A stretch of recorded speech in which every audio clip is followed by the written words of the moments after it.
Hi lovelies and welcome back to this channel. If you're new here, my name is Belinda's channel. Thank you so much for all the love and support. Don't forget to please subscribe to this channel, turn on notifications so that anytime I upload a video, you will be the first person to be notified. And to my returning subscribers, thank you so much for all the love and support. To those people that share my videos, leave commentaries, and also educate you guys are the way MVP. Thank you so much for all the love and support. Alright lovelies, let's dive in. So lovelies, I came across this video on my For You page on TikTok and I'm so super happy to share with you guys because this is what I've been looking for about the slave Bible. So guys, I'm just gonna roll the clip as well as some of the stitches I was able to put together because I was just able to put up some videos up here for us to actually know about the slave Bible. Guys, please leave me your own thought in the comment section and let's dive into it. Inside Washington's Museum of the Bible, a single volume that is like no other. The so-called Slave Bible, remarkable not for what's in it, but for what's not. So about 90% of the Old Testament's been removed and about 50% of the New Testament's been removed. To put it another way, a normal King James Version has 1,189 chapters in it. The Slave Bible has only 232. Missing are chapters and verses that might have encouraged uprisings. Book of Exodus, redacted. No story of Moses demanding Pharaoh, "Let my people go." Gone is Galatians, and the verse, "There is neither bond nor free, for ye are all one in Christ Jesus." And no Jeremiah, "Woe unto him that useth his neighbor's service without wages." What they've left in are verses such as Ephesians 6:5, which is the famous verse, "Slaves, be obedient to your master." Looking at this Bible, it's hard to tell that anything's been taken out of it. That's correct. I mean, it looks like a normal book. For many enslaved Africans, this would have been the first time they were exposed to the Bible. A Bible selectively edited to instill obedience, using religion to underpin the horror of slavery. When people encounter this exhibit, what lasting impression do you want them to leave with? Well, we want to pass the message on that may this never happen again. The Bible itself is a whole book. It's not one that you get to carve up and use this piece or that piece. The Slave Bible designed to repress rebellion, but it didn't work.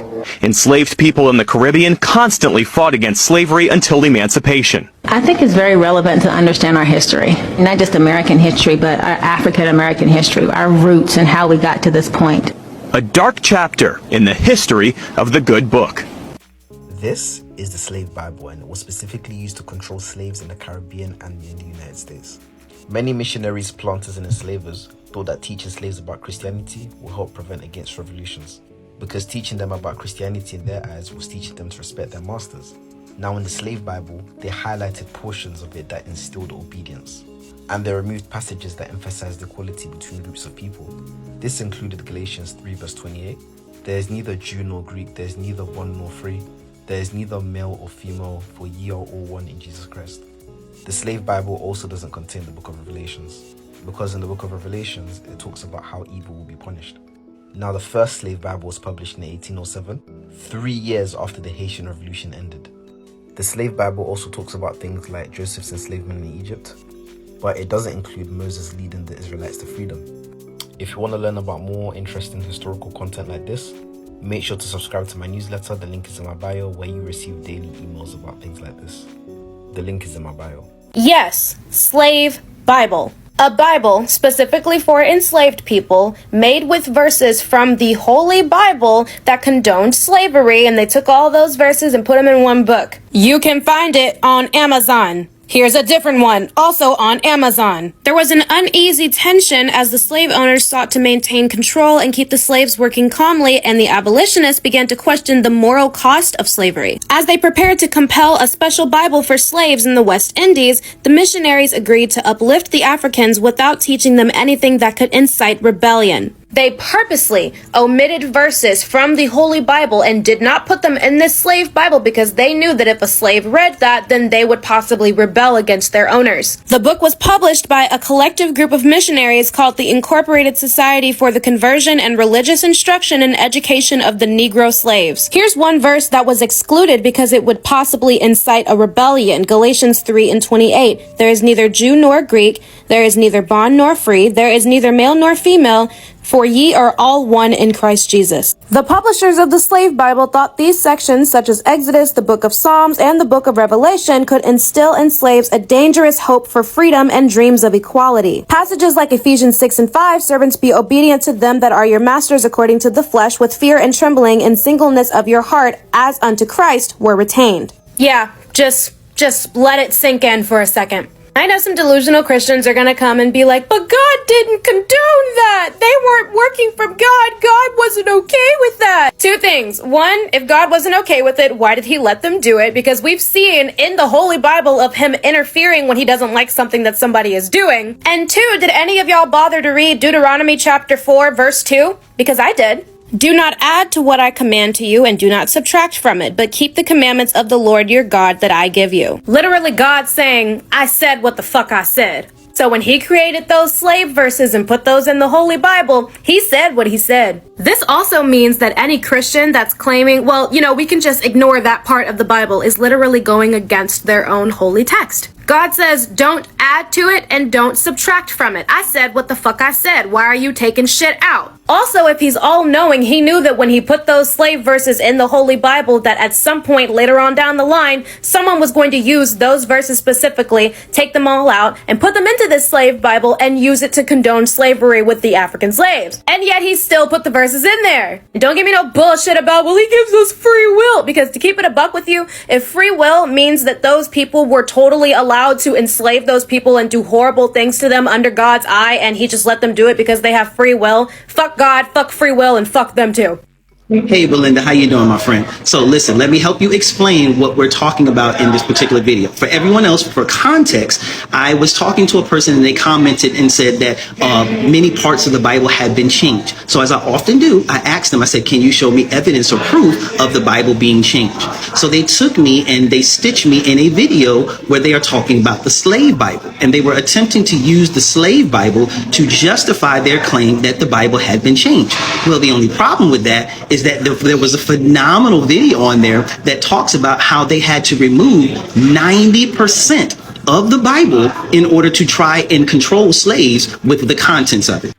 That means that white people understood that if we give these slaves a full Bible and try to control them with it, then they're going to read stuff like the Exodus. They're going to read passages that clearly do not agree with the treatment that we're giving them, and that the Bible does not affirm these practices.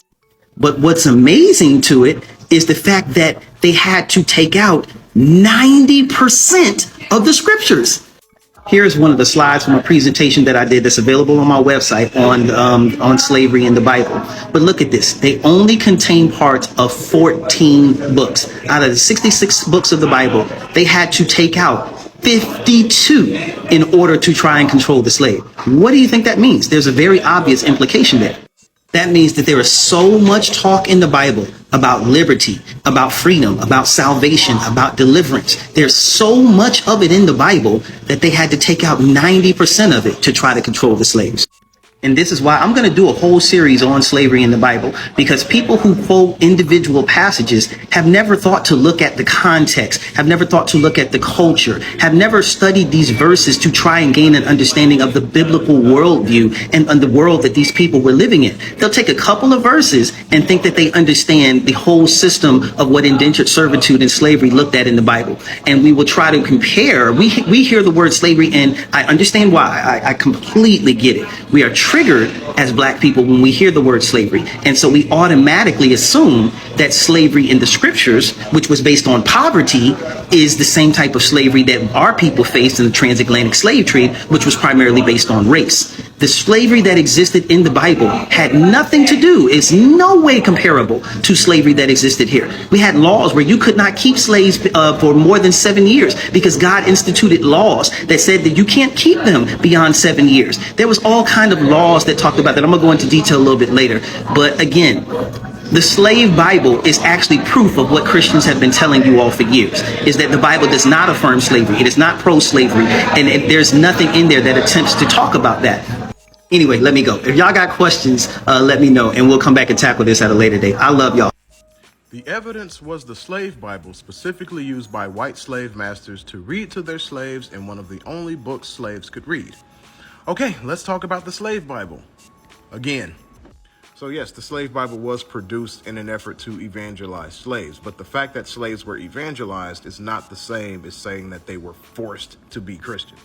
It only shows that when they tried to evangelize slaves, they needed a Bible that removed the egalitarianism in Christianity so slaves wouldn't rebel. So it doesn't show forced conversions, but there are a couple things that actually goes against the idea that the slave Bible proves forced conversion. One, it was produced in 1807. This is the year that the slave trade was actually abolished. So slavery had been going on for well over a century by the time the slave Bible even got made, and when it was produced, the slave trade was abolished. The slave Bible was also not used by slave masters, it was used by missionaries. That's what it was produced for. And most of the tension when it came to slave conversion was between the masters who didn't want their slaves converting to Christianity and missionaries who were trying to convert them. This was especially true in the West Indies where the slave Bible was used. And lastly, the biggest evidence against forced conversion that nobody can seem to refute is the fact that most slaves did not convert to Christianity. All of the records show that up until the Great Awakening, when revivalism started to bring conversion into the black community, very, very few slaves actually converted to Christianity. So no, the existence of the slave Bible does not prove forced conversion. It doesn't prove anything. Did you know slaveholders used the Bible as a justification for enslaving people? Look up the slave Bible.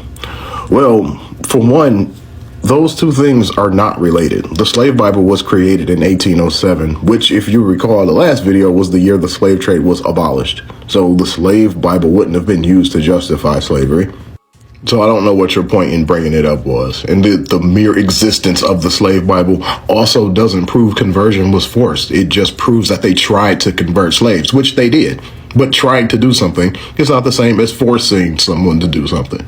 And using the Bible as justification for slavery is also not the same as forcing people to convert to Christianity.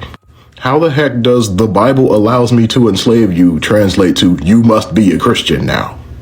And I'll do you one better. The European governments and the church used slave conversion as a justification for slavery. They said it's okay because we're going to make them Christians. But guess what? It didn't work. They still didn't convert.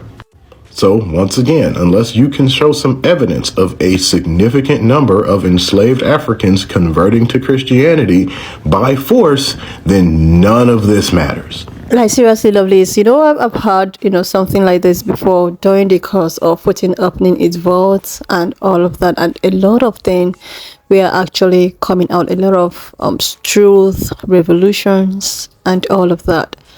And it was actually said that during that time of colonization and enslavement and all of that, these slave masters decided to actually go to Africa and enslave our ancestors, brought them over, and they were meant to only read one particular book, which happens to be the Bible.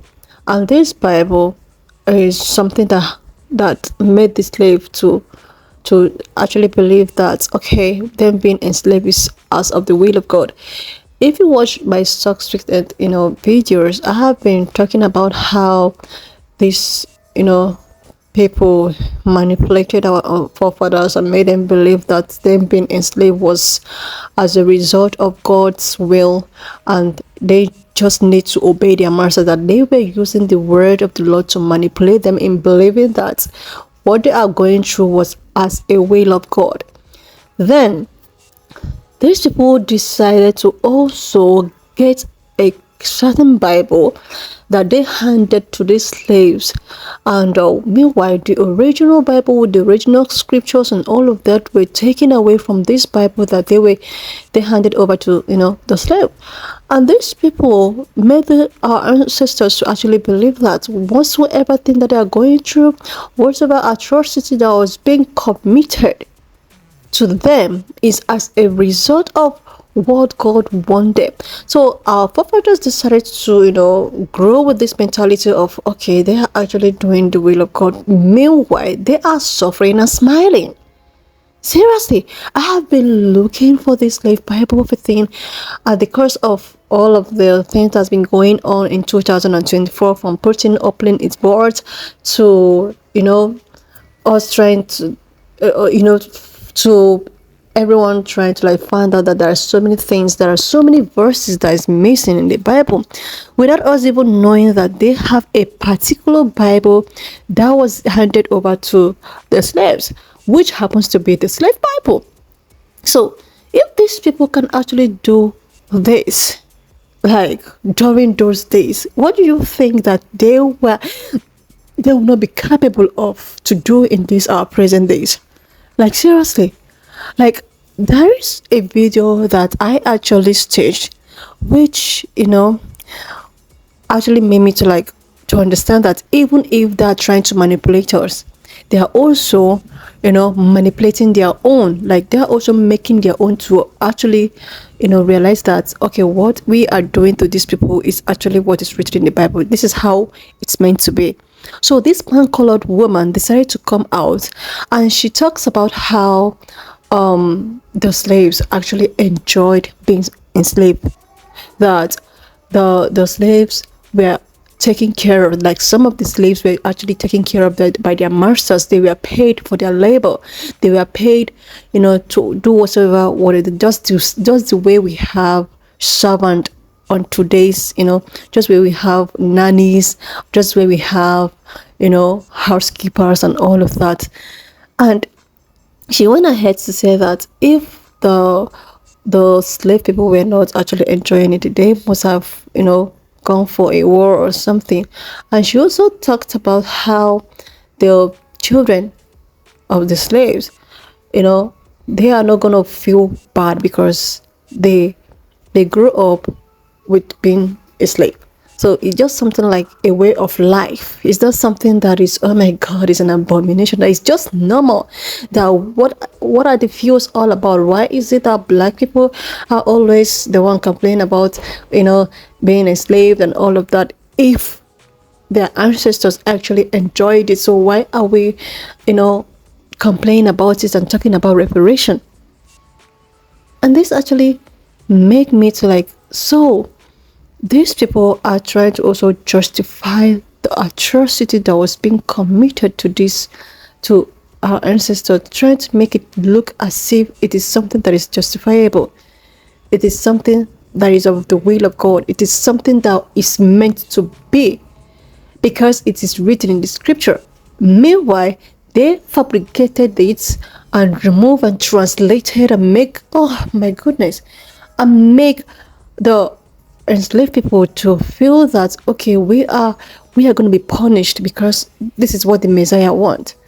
We are subjected in this suffering because this is what the Messiah wants. How can a Messiah allow his children to suffer? Like, this is just something that we all just need to look into. So when I saw this, it actually explained a lot of my doubts, a lot of my confusion. Like, okay, so how was all of this possible?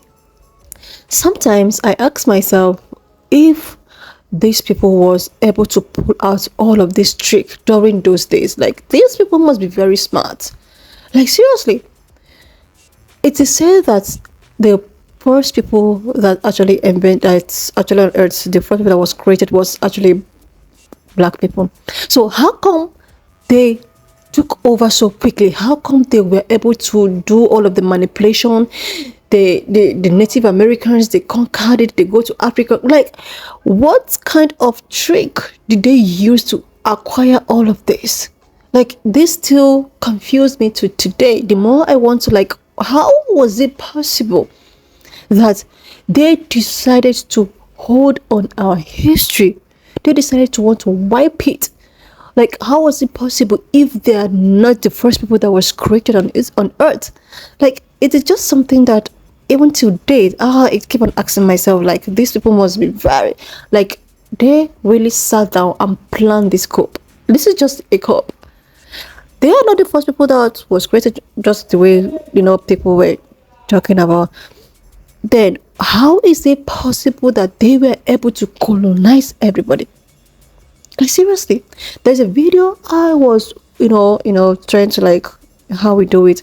And this guy was like, everybody wanted to colonize the world, even though Indian, even though Asian people and all of that. But it's just that the pan-colored people did that first. That this was just the plan of everybody. And this actually make me like, how, why, but why is this that necessary? Why is it that I want to control the world?